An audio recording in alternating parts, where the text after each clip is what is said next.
নমস্কার, আমি Susmita. Welcome to my dream world. আজ সোমবার, কিন্তু উঠতে একটু বেলা হয়ে গেছে। সকালে উঠেই আগে আমি বিছানাটা পরিষ্কার করে নিলাম। বিছানাটা নোংরা হয়ে থাকলে না একদমই দিনটা ভালো যায় না। বিছানা পরিষ্কার করে একটু রুম স্প্রে করে নিলাম, কারণ কয়েকদিন ধরে খুব বৃষ্টি হচ্ছে, জানো তো। এই বৃষ্টির জন্য ঘরে না খুব গুমোট একটা ভাব রয়েছে। রুম স্প্রে করলে ঘরটা একটু ফ্রেশ লাগে। পর নিজে একটু ফ্রেশ হয়ে আমি চলে গিয়েছিলাম জামা কাপড় কাচতে। কয়েকদিন ধরে না বেশ বৃষ্টি হচ্ছে আমাদের এখানে, প্লাস মেঘলা ওয়েদার। সেই জন্য অনেক জামা কাপড় জমে গিয়েছিল। নইলে প্রত্যেক দিনেরটা আমি প্রতিদিন ধুয়ে দেওয়ার চেষ্টা করি, কিন্তু এই মেঘলা ওয়েদারে জামা কাপড় শুকনো হবে কিনা।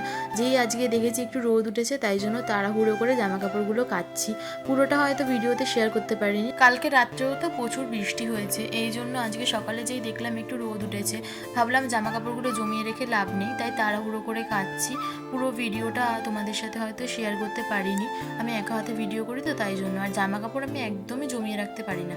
কে কে আমার মতো আছো বলো তো, জামা কাপড় জমিয়ে রাখতে পারো না? জামা কাপড়গুলো আমার কাঁচা হয়ে যাওয়ার পর আমি পুজো দিয়ে গেলাম রান্না করতে।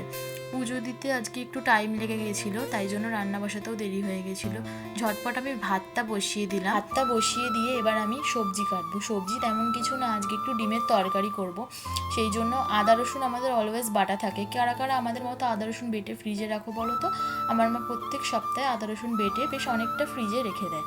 এরপর আলু আর পেঁয়াজটা কাটা। পেঁয়াজটা তাও আমি কাটি না, আলুটা কেটে ভালো করে ধুয়ে রেখে দিয়ে আমি পেঁয়াজটা গ্রেট করি। কাদের কাদের বাড়িতে এই গ্রেটারটা আছে, এই গ্রেটারটা না খুব ইজিলি গ্রেট করা যায় পেঁয়াজ। আর পেঁয়াজটা একটু ভিজিয়ে রাখবে, দেখবে তাতে চোখের জ্বালাটা কম করবে। একদিকে ভাত, অন্যদিকে ডিম সিদ্ধ বসিয়ে দিয়েছি। আর এই দেখো পেঁয়াজটাও খুব তাড়াতাড়ি আমার গ্রেট করা হয়ে গেল। সকাল থেকে জানো তো কাজের চাপে একদম বসার টাইম পাইনি, তাই একদিকে ভাত আর একদিকে ডিম সিদ্ধ বসিয়ে দিয়ে একটু বসলাম, একটু জল খেলাম। ভীষণ হাঁপিয়ে উঠেছিলাম, ঝটপট করে সব কাজগুলো করতে হলো বলে। এরপর আলু ভাজা বসিয়ে দিয়েছিলাম। আলু ভাজা হয়ে গেলে এরপর ডিমগুলোকে ঝটপট ছাড়িয়ে দিয়েছি, যার ক্লিপ আমি নিতে পারিনি। ডিমগুলো ছাড়িয়ে মশলা কষিয়ে নিচ্ছি, মশলাগুলো দেওয়ার ক্লিপ নিতে পারিনি। এবার সকাল থেকে যেহেতু কিছু খাওয়া হয়নি, তাই জন্য আমি একটু ঘুগনি আর একটু মুড়ি নিয়ে খেতে শুরু করলাম। যেহেতু ডিমের ঝোলের মশলাটা কষাতে দিয়েছি, তাই একদিকে খাচ্ছি, অন্যদিকে রান্না করছি। মশলাটা তলায় লেগে গেলেও সমস্যা। কে কে আমার মতো করো বলো তো, একদিকে খেতে খেতে রান্না করো? আমি কিন্তু প্রায় সময় এটা করে থাকি। আজকে কলেজ যাইনি, সেরকম কোনো ক্লাস ছিল না, আর তাছাড়া এত কাজ জমেছিল, সেই জন্য আর যাওয়া হয়নি। রোদ থাকতে থাকতে তাই সমস্ত কাজ সারতে পারলাম। জামা কাপড়গুলোও সব শুকিয়ে গেল।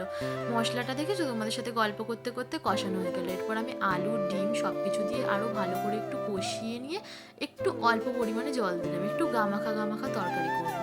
এরপর ভাতের ফ্যানটা গেড়ে নিলাম। ভাতও হয়ে গেছে অলমোস্ট, আর তরকারিও হয়ে গেছে। এরপর একটু ঘরটা পরিষ্কার করে নেবো, অনেকটা ধুলো জমে গেছে, যেহেতু আগের দিন খুব ঝড় হয়েছিল। ভাতের ফ্যান তো এভাবে রেখে দেওয়া যায় না, তাই জন্য আমি সঙ্গে সঙ্গে ভাতের ফ্যান ঝেড়ে সঙ্গে সঙ্গে ফেলে দিয়ে আসি, কারণ পাশের বাড়ির বাচ্চা টাচ্চা সবাই আসে আমাদের বাড়িতে, কখন কি দুর্ঘটনা ঘটে বলা যায় না। আমার রান্না তো হয়ে গেল, এদিকে ঘরে ঝাড়ু দেওয়া হয়ে গেছে। এবার যাবো শুকনো জামা কাপড়গুলো আনতে।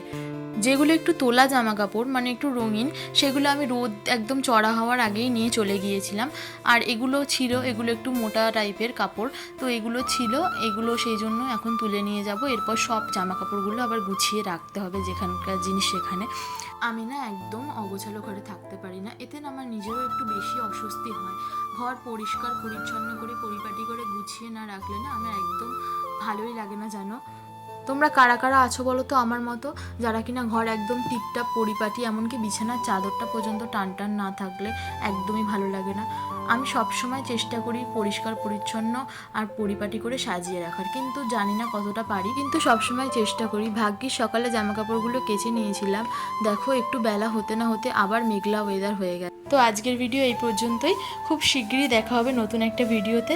ততক্ষণের জন্য ভালো থাকবেন, সুস্থ থাকবেন, সাবধানে থাকবেন। আর অবশ্যই ভিডিওটা ভালো লাগলে একটা লাইক করবেন, কমেন্ট করবেন, আর চ্যানেলটাকে সাবস্ক্রাইব করে দেবেন।